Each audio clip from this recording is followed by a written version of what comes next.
start to change your focus away from the perfection towards the connection, right? Find that moment that motivates you where you did have a connection, you asked someone a question, you learned something about them, and then use that as your starting point to say, I want more of that and less of the getting stuck in your, at your desk and worrying about grammar and feeling like you're doing things wrong. Focus on that. We can choose what to focus on in any moment. So focus on that. That's my ask.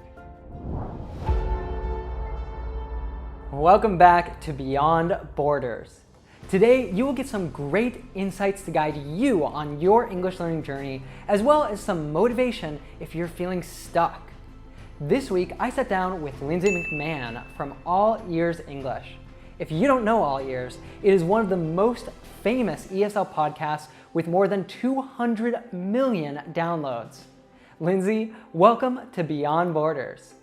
Thanks, Ethan. I'm excited to be here. Let's get into this amazing conversation. But first, would you like to understand fast English and be understood by anyone when you speak?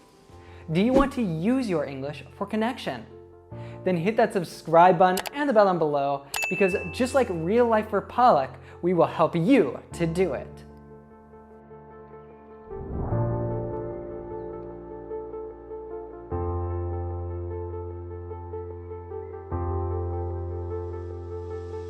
I was backpacking for a year through South America. I was with all native Spanish speakers from Spain and Colombia.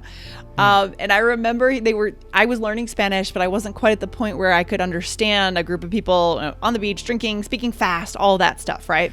And in that moment, I heard my name. I actually heard like someone say something about the US, and there was laughter, and I just wanted to know what they were saying. I felt so disconnected. So the connection, not perfection, the way I connect to that is I never want our learners to feel that, right? I never want language to get in the way of human connection. That's what that's all about. It should always be the number one goal is to maintain the connection. So if you make a mistake, don't drop your eye contact. Don't feel embarrassed. Don't move away. Look at the person in the eye and keep the connection going. It's up to you at that moment, whether you lose the connection or you keep it. Right, so we have a lot more control than we think we do. And was there anything that you found useful to keep that connection, as you're saying? So say that you were speaking Spanish and you made a mistake, how might you not lose the connection? I think just not like, it's nice when you're at a level where you don't necessarily know that you're making mistakes because you can keep speaking. That is true. And keeping that in the back of my head, like I actually want to know about this person, right? There's no way that we can connect if we're focused on our own mistakes. If you're back in your head analyzing the grammar mistake you just made, you are not able to ask a good question of that person in front of you, right? So actually your desire to get to know that person should be deeper than your own self-consciousness. I think that if you're able to build that skill set to be flexible no matter what culture it is, to not maybe judge right away what you don't know, then that can also be, that's almost like a sub skill set that you can build is just like that, asking yourself when you have a doubt and not being so quick to judge, like stepping outside of it and asking questions, being curious. I think it's curiosity, right? It's kind of like a combination of curiosity that stems from empathy, because I think that to be a good language learner and like a citizen in the world is like, we will always want to be thinking, why did someone do that? Or how are they feeling? What are they thinking right now? At least I'm always like consumed with what people are feeling or thinking, or why did they do that or not do that, right? So like there's a reason, and sometimes it is cultural or it's their personality, but yeah. So you mentioned being a citizen of the world. Would you consider yourself a global citizen? And if so, what does that mean to you? I think it's a way of thinking. So being curious about the world, wanting to learn new languages as much as possible. I'm often consumed with my work here, so there's not a ton of extra time to focus on Spanish. But yeah, I think it comes down to just being interested and wanting to know, oh, this is done differently. Why is that? Right? So I would say, yeah, I'm a citizen of the world. Yeah, that's awesome. Yeah, I would say, based on what you're saying, a lot of it is just kind of the value set that you hold. So like you're saying, you've mentioned so far, like curiosity, empathy. I think those are really big ones. And there's a quote that we use a lot that's, no matter what divides us, that which unites us is far greater. So it's that's kind of like the ultimate and everything. And that's a really difficult ideal to live up to, obviously, because even if you're just in your home country, I mean, there's people that you're not going to always see eye to eye with. Yeah, obviously, when we have elections and things like that becomes that gap gets stretched out, right? But trying, a little bit to build that mindset that, as human beings, we're so much more similar than we are different, and we need to start valuing that more. Exactly. There's core human needs, and people just kind of get to them in different ways, right? So their behavior looks different, and we may not agree with their behavior, but if you get down to the problem they think they're solving with what they're doing, I feel like we can have that empathy at that point. Exactly. If you start from that place of curiosity and you're asking questions and stuff, then you'll get to that place where you're like, okay, I understand. I might not do it the same way as you, but I can see where you're coming from. I feel like you can't talk on a podcast about a language without the culture. You just can't separate the two. Because if the ultimate goal is connection, whether it's in business or life, culture is going to be a huge hindrance if you don't understand it. So I like to think of it as cultural fluency. I think the point is, when it comes to culture, there's always a reason that things are done differently in that culture. And I think with COVID, we're a little at risk of kind of becoming a little unaware of that, because we're not traveling as much. Business trips aren't happening abroad. So we should always go below the surface. Why? It's history. It's the society. It's the economy. What's the thing that's done a little differently? Why is it done differently? There's always a good reason. That's my viewpoint on culture. Yeah. Yeah. I find when I've learned languages, I find something that's really useful for this is TV series, actually, and movies to some extent, but I think TV series is always more digestible as a language learner. And it can be such a great reflection of how people live in that country, because it tends to follow, there's Friends or Seinfeld or any of these classic sitcoms follow the lives of people who are living in that country and stuff. And so it can give you a good window into that culture if you don't actually live there.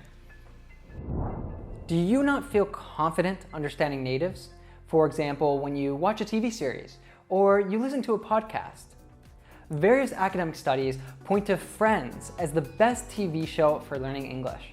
And that is exactly why we use it as the foundation of our Fluent with Friends course, where you can learn the principles that you need to understand fast speech and even improve your own speaking. Every week, you get 20-page PDF power lessons, vocabulary memorization software so that you don't forget any new words, and access to the Fluency Circle global community so that you can practice with English speakers from around the world. Try it absolutely free right now with our 3-part masterclass. What are you waiting for? Click up here or down in the description below to sign up. I think what helped me the most learning, honestly, any language. Also, I spent some time in South America. So learning Spanish, living in Guatemala, living in a house in Argentina. What helps me the most, the thing that I absolutely need, that I think our listeners, our students need too, is inspiration, in the sense that they need to see a model of the language being spoken, and they need to kind of fall in love with that language. They need to see it. It needs to be in front of them, in front of their eyes, and say, oh, wow, that's what that means. Make the connections and say, I want to be able to speak that way someday. So I think it's like the heart piece that's often missing in language learning, that we try to bring it back to the heart, right? Involve your heart before you involve your mind. Does that make any sense? I'm not sure if that's clear. Totally. Yeah. We always talk about a deep burning sense of purpose that you need to connect to. And I think that's probably something kind of similar is, what is that you can connect to deep within that's going to push you through those challenging times, right? Completely. They're really scared of that person judging them because of their accent, because of them making mistakes, just because of the fact that they're a non-native speaker. And most of your experiences, of course, you can meet people who are not very nice and stuff, and you could have a negative experience. But in the most part, I think if people go to the United States or you go to most countries, people are very helpful, and they're going to be open if you're wanting to speak and if you have questions and things like that. So it's going to be pretty rare that people are going to really be judging you as a non-native speaker, because it comes back, I think, to the connection, right? I think you're right, Ethan. And it's so true. I think it comes back to this idea that we have total control over what we focus on in any given moment. So maybe they are judging you, but if you're not thinking about that, that doesn't have to hinder your connection with them. It's about what you say, right? It's about what you do that opens the connection.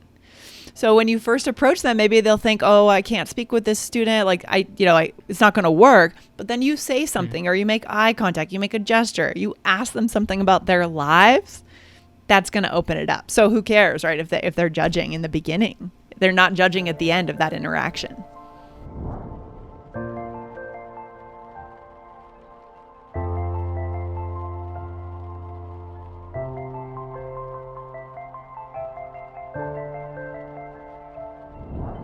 The part that's missing in a standard teacher classroom experience is that longevity, that motivation to keep continually showing up. And, it's hard to do that in a really traditional environment. But if you start pulling the experiences, the topics, the interests that you have towards your learning experience,